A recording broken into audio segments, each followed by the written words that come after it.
හූරින් වෛරයෙන් සහ පළිගැනීමේ උමතුවෙන් නාගෝත්‍රන් රජධානිය වෙත පැමිණියා. එයට සිදුව ඇති විනාශය දුටු ඔහු ෆින්රොඩ්ගේ නාගෝත්‍රන් රජධානියේ දොරටු අසල නැවතුනේ මීම් නම් කුරුමිට්ටා දැකීමෙන්. ෆින්රොඩ්ගේ රජධානියට ඇතුළු වීමට තමන්ට ඉඩ නොදෙන කුරුමිට්ටා කවුරුන්දැයි හූරින් මීම්ගෙන් විමසා සිටියා. මීම් තමම හඳුන්වා දුන් පසු හූරින් ඔහුව මරා දැමුවේ මීම් ටූරින්ට පිටුපය ආකාරය තමා දන්නා බව පවසමු. ඉන්පසු නාගෝත්‍රන් තුරට ගිය හූරින් ෆින්රොඩ් ෆෙලගුන්ගේ මහා ධනයෙන් ෆින්රොඩ්ගේ ප්‍රියතම නෞග්ලමිය මාලය පමණක් රැගෙන නාගෝත්‍රන් රජධානයෙන් පිටත්ව ඩොරියත් වෙත පැමිණියා. එහිදී තිංගෝල් රජු විසින් ඔහුව පිළිගත්තේ දුකින් සහ පුදුමෙන්.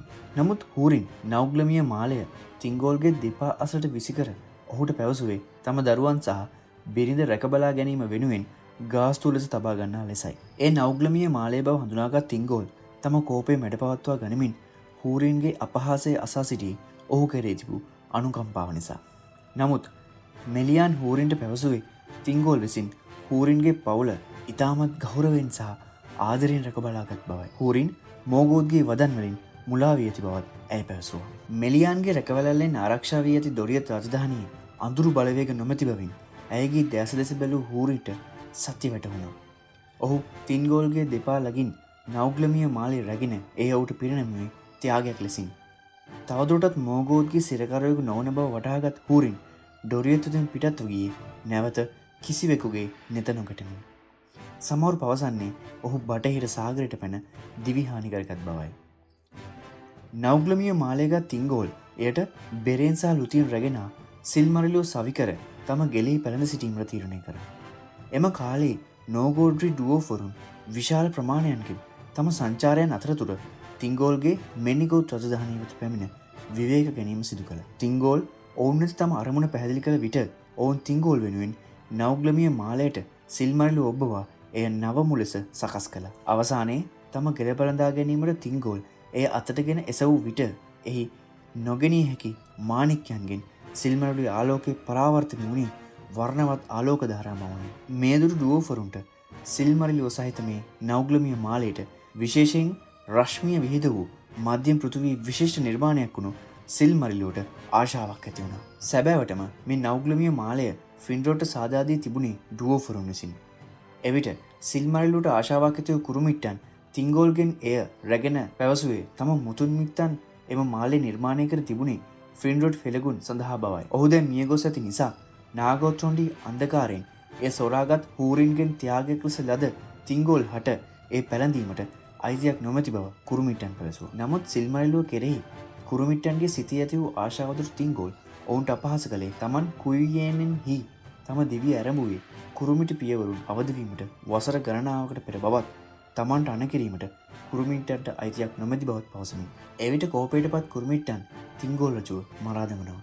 ඉන්පසු ඔවුන් නෞග්ලමිය මාලය රැගෙන පලා යාමට උත්සාහ කළත් ඩොරියති හෙල්වියන් ඔවුන් හබා ගොස් මරා දමා මාලය මෙලියන් රජින වෙත රැගෙන එනවා.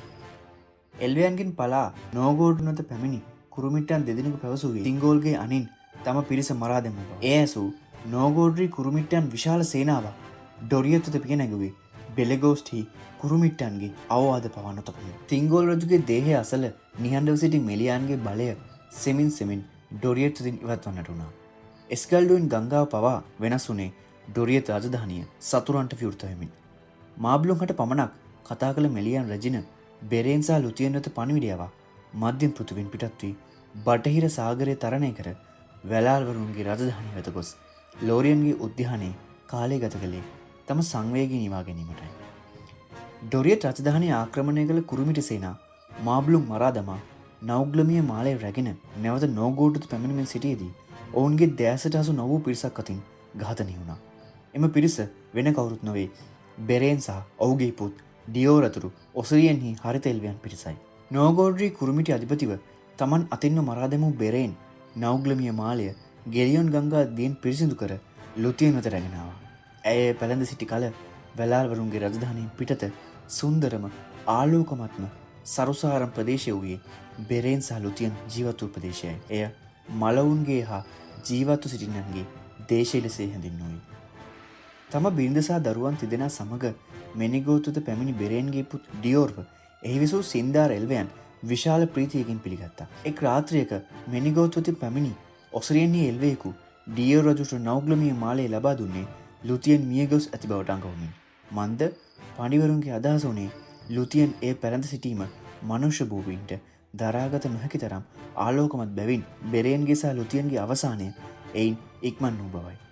නෞග්ලමිය මාලය අතරගත් ඩියෝර් එය තම ගෙලවටා පළඳගත්තේ එල්ව මනුෂ්‍ය හා මයාවරුන් වන සියල්ලන් අතරින් සුන්දරම පුද්ගලයා බවට පත්වමින්. නමුත් ඩොරියතිය රජු ඩියෝර් සිල්මරිලුවක් පැළඳසින් බව දැනගත් ෆියනෝර්ගේ පුත්‍රයන් නැවත එකතු වූයේ නින්දෙන් නැගිට්ටාක් මෙන්. මොවුන් ඩියෝර් වෙත යවූ පණිවිඩයට ඩියෝර්ගෙන් පිළිතුරක් නොලද විට ඔවුන් මෙනිගෝත් වෙත රහසේම පැමිණියා.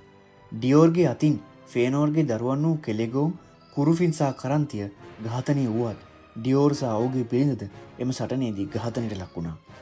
කෙලෙගෝම්ගේ රෞද්‍ර සේවකයන් විසින් ඩියෝර්ගේ පුතුන් දෙදෙනා කැලෑවට රැගෙන ගොස් අතහැර දැමුවේ ඔවුන් හාමතයෙන් මැරෙන්නට සලස්වමින්. එයින් පසුතැවීමට පත් ෆේනෝර්ගේ වැඩිමහල් පුත් මයද්‍රොස් ඔවුන් දිගු කලක් සෙව්වද එම පුතුන් දෙදෙනාගේ ඉරණම පිළිබඳ කිසිවෙකුට දැනගැනීමට ලැබුණේ නැහැ. ඩොරියත් රජධානී එලෙස විනාශ වුවත් ෆේනෝර්ගේ පුත්‍රයන් හට නෞග්ලමිය මාලය සොයා ගැනීමට ලැබුණේ නැහැ. එය තිබුණේ ඩොරියත් වෙතින් පලා එල්වෑන් අතර සිටි ඩියෝර්ගේ දියණිය වුණු එල්වින් ළඟයි.